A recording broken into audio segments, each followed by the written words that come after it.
Welcome back to Carmi's Grill and Bar for Tiffin University Dragon Radio Live, your monthly source for everything Tiffin University athletics. More information on Tiffin University by going to www.tiffin.edu, and more information on the athletics by going to gotiffindragons.com. Softball time, and head coach Jeff Nickerson joining us now. Jeff, coach, how are you? Doing great. How are you? I'm doing well. So right now, your girls just split a doubleheader here recently with Hillsdale. Got 11-4 victory in Game 2. Tell me about that. Well, we finally started hitting the ball. It just took us a little bit of time to get some rhythm going. We've really kind of struggled since we've been back home, getting some things started. We've put a lot of people on base, just haven't had that timely hit, and we finally got a timely hit from our catcher, Lacey Herbert, hit a grand slam, and it just kind of broke the door open, and the floodgates really opened after that, and then we put 6 more runs on the board after that hit, and could just really see the difference in the entire team, the looseness when them coming to the plate, and we just started playing more like we have been in the past, and kind of like what I anticipate out of us. Well, you talked about, you said kids being loose that are coming to the plate. Is that a key for your kids, for them to play comfortable and for them to play loose? Because you can get uptight, get nervous and things like that. Is that a key for your kids to make sure they stay loose? Oh, absolutely. I mean, I think our girls, they battle their minds more than they do their physical ability. I think that's where our biggest struggle is right now, is them getting out of their own head and just going out and playing the game. And how are we going to do that? Wins, some confidence. I think this was hopefully a big confidence booster for them right here, and hopefully we can just kind of turn the page and continue playing.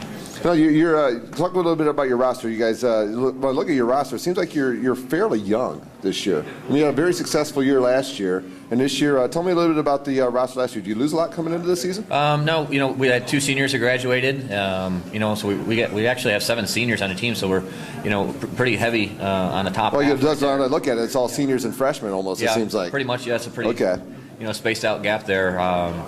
But we have a lot of obviously experience coming back, because those 7 have been here and basically have started almost their entire 4 years. So I don't know if it's a little bit senioritis or what's going on, but I think it's just time for them to relax and just start playing. I think they put a little bit too much pressure on themselves and just haven't performed where they're supposed to. And I've also told them, you come back as a conference champion and the #1 seed in the region the year before, you're going to have a target on your back. Absolutely. Now everybody's out to beat you. Everybody's going to give you their best game. I don't care if it's the team that finished last in the conference last year.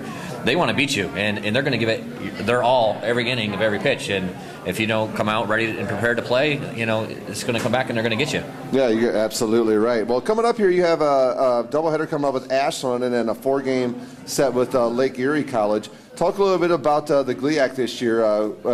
Ashland, Lake Erie, where do they stand in as far as the strengths? Ashland is probably the top team, or the top 1 or 2 teams in the conference. They have a great pitcher, a great defense, and a great program. They're always been traditionally strong. They're always, the top of that program.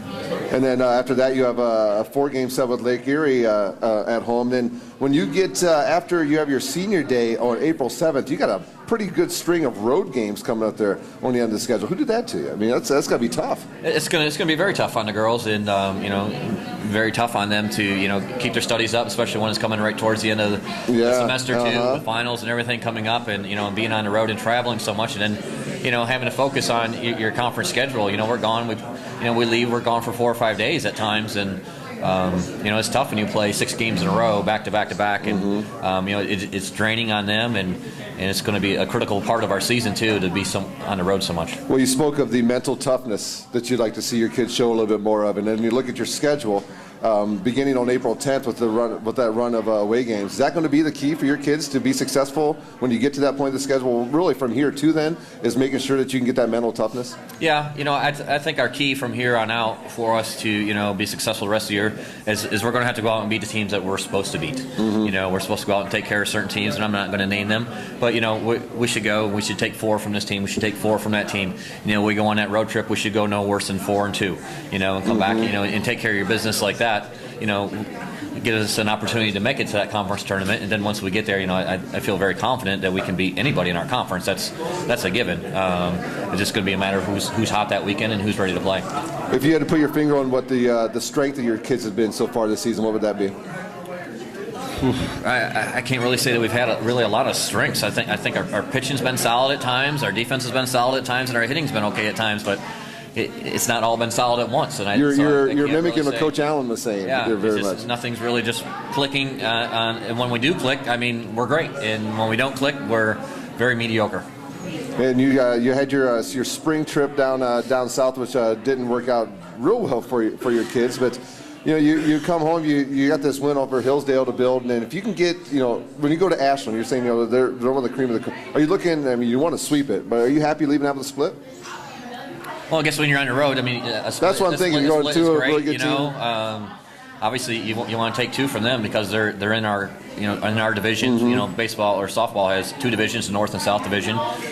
So we got to compete with everybody in our South Division, and and hopefully stay ahead of them. Who else in the GLIAC is strong this year? Grand Valley, obviously, they're always very strong. I think they're ranked in the top 15 in the country right now. Ohio Dominican is actually 6-0 in conference, and I know she has a lot of freshmen there, and they're pretty strong right now. All right. Well, Coach Nickerson, I'll let you step aside. We got one more coach to get up here for track and field. I really appreciate your time, Coach Jeff Nickerson, Tiffin University softball head coach. Appreciate it. Thank you, Coach.